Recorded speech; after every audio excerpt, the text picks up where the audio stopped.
Hi guys, I'm David and this is Jeanette. Together we are Low Range 4x4 Adventures. For the last few years we have been doing some epic trips to amazing locations across Australia. Subscribe and like our videos and hit the notification bell to join us on our adventures.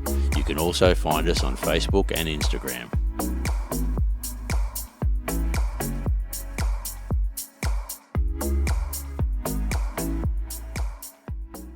Good morning everyone, welcome back to the channel.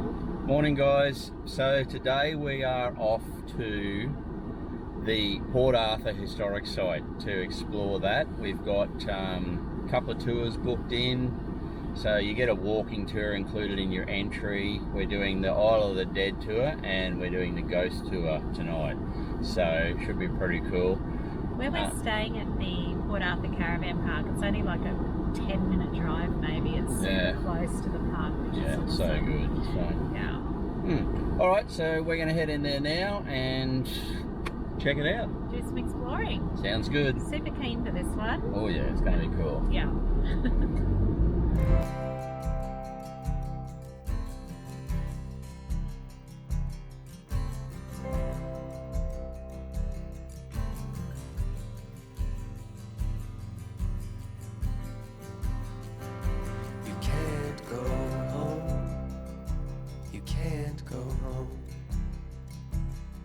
You can find another shelter you can call your own.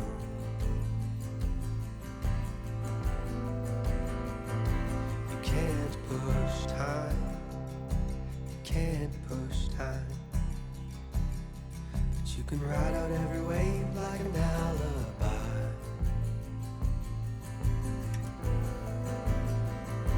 Your past won't leave.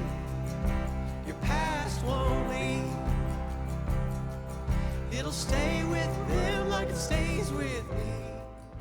So we're just walking down stairs to the lower level. We meet for our first walking tour around the site, which is included in your entry fee. So the place looks amazing. So this is the Port Arthur Gallery, guys. Whole heap of history, artifacts, information about the site, and also the place where you come and use your card to find the person that you've been assigned to. So the information about them are all in these boxes marked with the cards. So I'll just give you a bit of a quick wander around here so you get the general idea.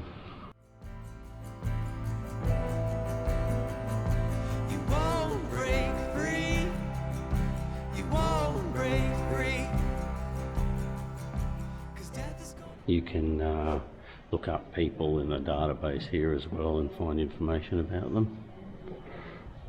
See if one of your ancestors was here. And this is a whole history of forced migration and reform across about 400 years from Europe. The 11 sites that make up the Australian Convict World Heritage listings. A bit of a timeline of everything that happened. And that's the gallery, guys. Very nicely done. Lovely aerial view of the site as well here. So you can kind of see the various parts. When you enter the site and get all your information, you actually get a couple of playing cards, or one playing card per person, and that represents someone from Port Arthur. So I got Owen Ward, born 1823 in England. He was captain with the 11th Regiment of Foot. Owen Ward came from a very well-to-do English family. 1848 he wrote to his father describing his comfortable life in Port Arthur. He lived in a small house with his wife and newborn son. So I got one of the soldiers. Joker there. Hearts. That one there. There you are. Oh my goodness, that was confusing. So Jeanette got the Joker. So Jeanette got John Jones, native of Liverpool, England. He was an errand boy, convicted of stealing 50 yards of silk and 500 handkerchiefs from a shop. 50 handkerchiefs. 50 handkerchiefs. 7 years transportation, so Jeanette got a crim. So we just headed out on our harbour cruise, and now we're over at the Isle of the Dead. We've got a 40-minute guided tour here of the Isle of the Dead. Should be interesting. Rightio, welcome to the Isle of the Dead. My name's Rob. If you've got any questions, please sing out, that's all fine. And if you see something you want to take a photo of, do it while we're there, because we sort of do a bit of a one-way trip. Get your luck is gonna get me.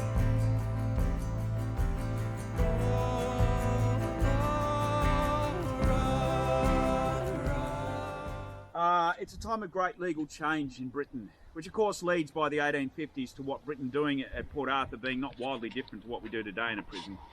This would cost someone a lot of money today. So, you know, we would assume therefore maybe that these are important people, and they're not. What they show us is someone's got a bit more money to display their grief, yeah? And what gets interesting then, and that's of course why they're up this end, watch around, but what gets interesting then is if that's the case, then why bury them here at Port Arthur at all? Why not Hobart? So this is the church, right up the top of the hill, beside the government house, or government cottage.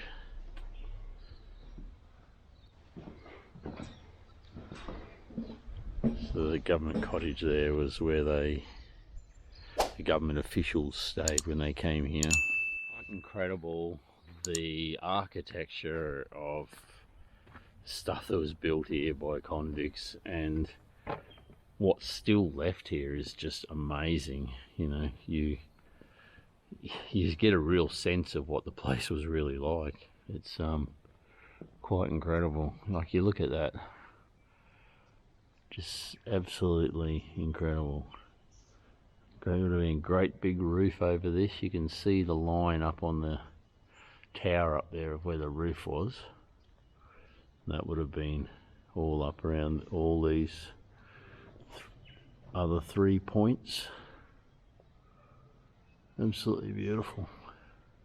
So these are Port Arthur's bells. There was 8, there's now 7 here. They're the oldest chime of bells in Australia and believed to be the first that were cast in this country. So this is the parsonage. Originally it was a 2-storey building built in 1842-43, and the Reverend and his wife had 10 children here, 1855 to 1870. Apparently this is the most haunted of the residences at Port Arthur, according to our guide this morning.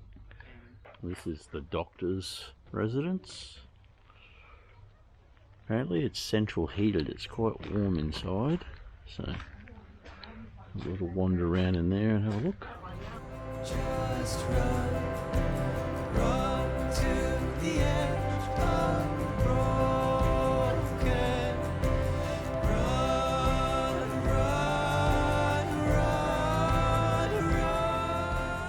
It's the Penitentiary. This building was originally constructed in 1845 on reclaimed land as the flour mill and granary, and they also baked. So the idea was grow the grain, mill the flour, make the bread, feed the convicts. Apparently that didn't go so well because they couldn't grow enough grain, couldn't get enough water, so they couldn't make enough bread.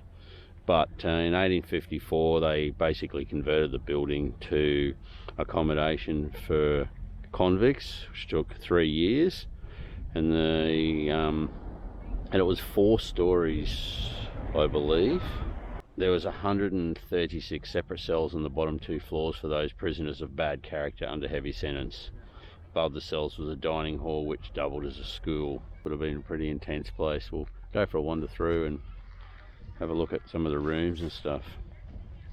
So the top floor, the 4th floor, was more of a dormitory style, and 348 better behaved men were housed in there. Eventually, when the settlement closed in 1877, Penitentiary was gutted by fire in 1897, and after fire the bricks were pilfered, sold off and used for repairs on site. It looked remarkably different obviously in the day. That's what it looked like. So, along with a lot of the other buildings on the site, most of which were destroyed in this 1895 and 1897 fires. To the edge, unbroken. You won't see God. You won't see God. But you'll swear he's in the morning when the sun comes out.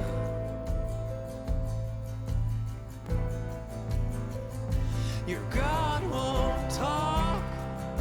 Your God won't talk. But he'll sing within your blood and he just won't stop.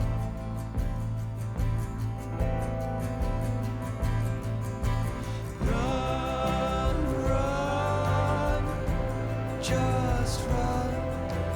Run to the edge, unbroken.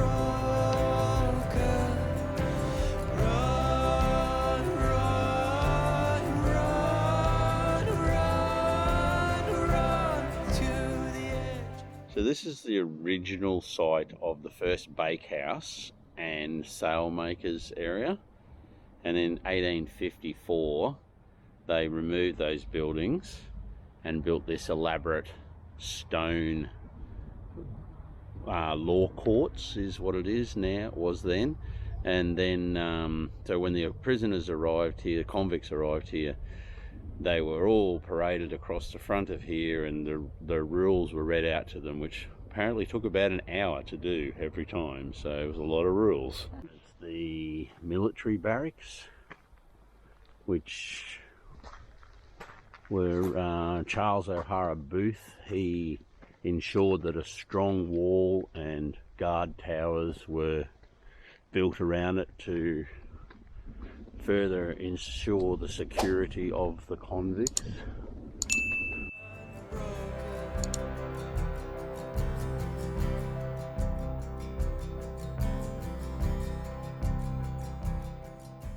So this is a hospital. It was completed in 1842.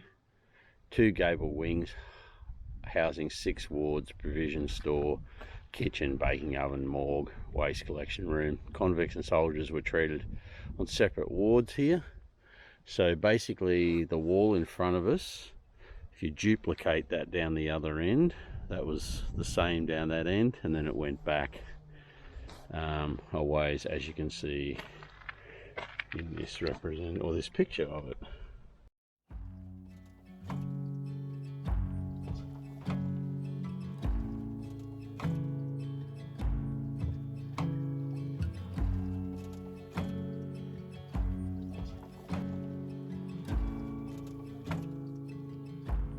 I make my way down through this weary bay, grasp for a while. By the 1860s, Port Arthur had housed a lot of convicts, and there was a lot that were invalid,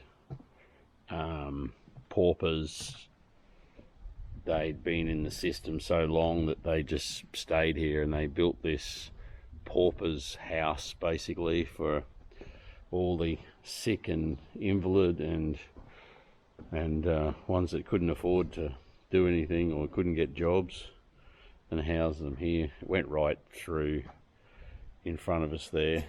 Most of it was destroyed by fire in 1895 fires. Built in 1868. As it stands today is what it was rebuilt as after the 1895 fires, which destroyed the building basically all bar the clock tower by the looks of it. It had a different shape then. I'll just show you a little picture on the board here. So it was a different shape. You can see the clock tower was in a different orientation to the building that's currently here. So we'll go and have a wander through and have a look. The storm is passing by. I start to stare. What am I doing? I should be standing strongly and firmly, grabbing my... This was built in 1849 and was a result of a major change in the 1840s in the management of British prisoners. Basically, they had an individual apartment each, what they called them. They were hooded at all times. They spent 23 hours a day in their little cell. They never spoke to anyone. They weren't identified by anyone else. They had a hood on when they were outside of the thing. Only time they could make any sound was when they were at chapel. So the worst prisoners of all were housed in this type of environment. The idea was physical punishment wasn't changing the way these people were being rehabilitated, so they decided that they'd break them mentally. Prison had 3 wings, 2 of which have been restored, and the 3rd is out there. We're showing what was left. On each corner there's an exercise yard, and each exercise yard is split into individual areas, with one prisoner using each section at a time by themselves. You can see how these yards are all separate. Each prisoner was here 1 hour a day by themselves, wandering around. So after the fires, they the reconstruction was done on part of the building so you could see what it was like.